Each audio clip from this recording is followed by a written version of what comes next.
আসসালামু আলাইকুম। আশা করছি আল্লাহর রহমতে আপনারা সবাই অনেক ভালো আছেন এবং সুস্থ আছেন।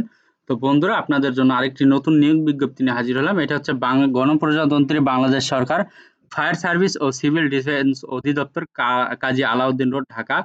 তো এখানে আপনারা মোট ২টি ক্যাটাগরিতে আবেদন করতে পারবেন। এখানে বয়স সীমা কত ধরা আছে, পদ সংখ্যা কতগুলো, শিক্ষাগত যোগ্যতা, কোন কোন জেলা থেকে আবেদন করতে পারবেন, আবেদন কিভাবে করবেন, সবকিছু আজকের এই ভিডিওতে থাকবে। তো সবাই ভিডিওটি প্রথম থেকে শেষ পর্যন্ত দেখার অনুরোধ রইল।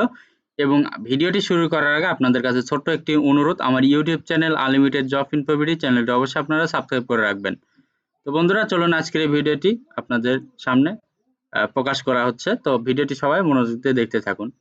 এখানে রয়েছে যে ফায়ার সার্ভিস ওয়েলফেয়ার ট্রাস্টের নিম্নবর্ণিত পদে উল্লেখিত যোগ্যতা সম্পন্ন প্রকৃত বাংলাদেশী নাগরিকের নিকট হতে নিম্নোক্ত শর্তাধীনে দরখাস্ত আহ্বান করা যাচ্ছে।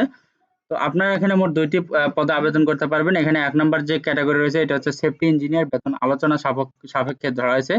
তো বয়স সীমা ধরা হয়েছে ২৫ থেকে ৩০ বছর, পদের সংখ্যা ধরা হয়েছে ১টি, শিক্ষাগত যোগ্যতা অন্যান্য তথ্য দিতে হয়েছে diploma BSc engineering department of EEE MEE পাওয়ার।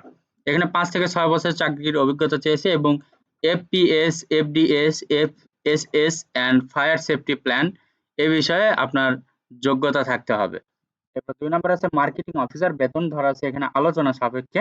তো বয়স সীমা ধরা আছে ২৫ থেকে ৩০ বছর। এখানে আপনারা মোট ১টি পদে আবেদন করতে পারবেন। এখানে শিক্ষাগত যোগ্যতা কোনো শিক্ষিত বিশ্ববিদ্যালয়তে যেকোনো বিষয়ে স্নাতক বা স্নাতকোত্তর ডিগ্রি, ২ থেকে ৩ বছরের চাকরির অভিজ্ঞতা থাকতে হবে। তো আপনারা এখানে বাংলাদেশের সকল জেলা থেকে আবেদন করতে পারবেন।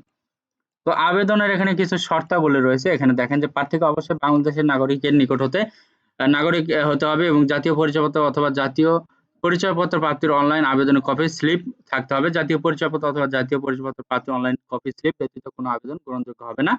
কোনো প্রতিষ্ঠানের কর্মরত প্রার্থীদের যথাযথ কর্তৃপক্ষের মাধ্যমে আবেদন করতে হবে এবং মৌখিক পরীক্ষার সময় অবশ্যই কর্তৃপক্ষের অনুমতি প্রদর্শন করতে হবে। প্রার্থীদের নির্বাচনী পরীক্ষায় অংশগ্রহণের জন্য কোনো প্রকার যাতায়াত ভাতা টিএ ও দৈনিক ভাতা ডিএ প্রদান করা হবে না। কোনো প্রকার কারণ দর্শানোর ব্যতি রেখে নিয়োগকারী কর্তৃপক্ষ যেকোনো আবেদন গ্রহণ অথবা বাতিল এবং নিয়োগ কার্যক্রম আংশিক অসম্পূর্ণ পরিবর্তন বাতিল করতে পারবে। এ নিয়োগের ক্ষেত্রে নিয়োগকারী কর্তৃপক্ষের সিদ্ধান্ত চূড়ান্ত বলে গণ্য হবে। এ বিষয়ে কোনো আপত্তি গ্রহণযোগ্য হবে না। ৫ নম্বর রয়েছে এই নিয়োগ বিজ্ঞপ্তি সম্পর্কিত যে কোনো পরিবর্তন সংশোধন যদি থাকে ফায়ার সার্ভিস ও সিভিল ডিফেন্স অধিদপ্তরের নিজস্ব ওয়েবসাইটে পাওয়া যাবে। এরপর ৬ নম্বর রয়েছে মৌখিক পরীক্ষা অন্যান্য কাগজপত্র যাচাই বাছাইয়ের তারিখ, সময়, স্থান এসএমএস বা মেইলের মাধ্যমে জানিয়ে দেওয়া হবে এবং ফায়ার সার্ভিস ও সিভিল ডিফেন্স অধিদপ্তরের ওয়েবসাইটে এও প্রকাশ করা হবে। প্রার্থীদের নির্ধারিত সকল পরীক্ষা উত্তীর্ণ হতে হবে।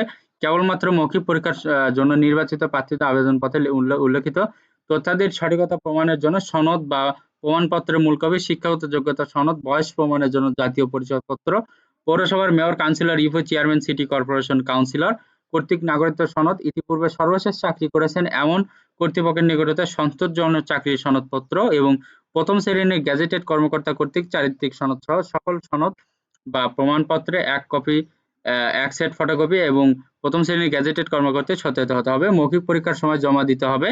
সত্যায়নের ক্ষেত্রে অবশ্যই সত্যায়নকারী কর্মকর্তার সুস্পষ্ট নাম ও পদ বিসম্মিলিত সিল থাকতে হবে। এরপরে আছে প্রার্থী কর্তৃক প্রদত্ত কোনো তথ্য বা দাখিলকৃত কাগজপত্র জাল, মিথ্যা, ভুয়া প্রমাণিত হলে মিথ্যা পরীক্ষার নকল বা অসৎ উপায় অবলম্বন করলে সংশ্লিষ্ট প্রার্থীর প্রার্থিতা বাতিল করা হবে এবং পরবর্তীতে যে কোনো সময় তার জাল, মিথ্যা, ভুয়া প্রমাণিত হলে সংশ্লিষ্ট প্রার্থীর নিয়োগাদেশ বাতিল সহ তার বিরুদ্ধে আইনানুগ ব্যবস্থা নেওয়া হবে। অসন্তুষ্ট, অস্পষ্ট, ত্রুটিপূর্ণ, অসম্পূর্ণ আবেদন সরাসরি বাতিল বলে গণ্য হবে। নিয়োগপ্রাপ্তগণ স্বাস্থ্য পরীক্ষা অযোগ্য ঘোষিত হলে নিয়োগ বাতিল বলে গণ্য হবে। তো আবেদন ফরম এটা পাওয়া যাবে, আবেদন ফরম পাওয়া যাবে সিভিল ডিফেন্স অধিদপ্তর ওয়েলফেয়ার ট্রাস্টের অফিস অথবা ওয়েবসাইট হতে সংগ্রহ করতে হবে আগামী ১২/৬/২০২৪ হতে, আগামী ১২/৬/২০২৪ হতে ২৭/৬/২০২৪ তারিখের মধ্যে chairman, fire service welfare trust, fire service ও সিভিল ডিফেন্স অধিদপ্তর ৩৮/৪৬ কাজী আলাউদ্দিন রোড, ফুলবাড়িয়া, ঢাকা ১০০০ বরাবর ডাকযোগে প্রেরণ করতে হবে। নির্ধারিত সময়সীমার মধ্যে আবেদন পাওয়া না গেলে উক্ত আবেদন বাতিল বলে গণ্য হবে। তো এখানে আপনার আবেদন করতে চাইলে আপনার ডাকযোগে আবেদন করতে হবে এবং কি কি কাগজপত্র চেয়েছে এগুলো আপনার নিয়ে যেতে হবে। তো ফায়ার ফাইটিং এর আরেকটা নিয়োগ বিজ্ঞপ্তি রয়েছে। এইটা হচ্ছে যে দেখেন ব্যবস্থাপনা পরিচালক পদে। তো এই ব্যবস্থাপনা পরিচালক পদে আপনারা বেতন ধরা হচ্ছে ১,২০,০০০ টাকা। তো বয়সীমা ধরা হয়েছে 50 থেকে 60 বছর এবং পদের সংখ্যা ধরা হয়েছে 1টি। শিক্ষাগত যোগ্যতা চেয়েছে অধিদপ্তর পরিচালক তনূর্ধ্ব পদে চাকরির অভিজ্ঞতা থাকতে হবে অথবা অনূন্য 25 বছরের সরকারি চাকরির অভিজ্ঞতা থাকতে হবে। কোনো শিক্ষিত বিশ্ববিদ্যালয়তে যেকোনো বিষয়ে স্নাতক বা স্নাতকোত্তর ডিগ্রি থাকতে হবে। তবে শর্ত থাকে যে প্রকৌশল অথবা ফায়ার সায়েন্স অ্যান্ড টেকনোলজি বিষয়ে অর্জিত ডিগ্রিধারীগণ অগ্রাধিকার পাবেন। ফায়ার সার্ভিস ও সিভিল ডিফেন্স অধিদপ্তর অবসরপ্রাপ্ত পরিচালক তনূর্ধ্ব কর্মকর্তাগণ আবেদন করতে পারবেন। অধিদপ্তরের চাকরির অভিজ্ঞতা সম্পন্ন ব্যক্তিবর্গকে প্রাধান্য দেওয়া হবে।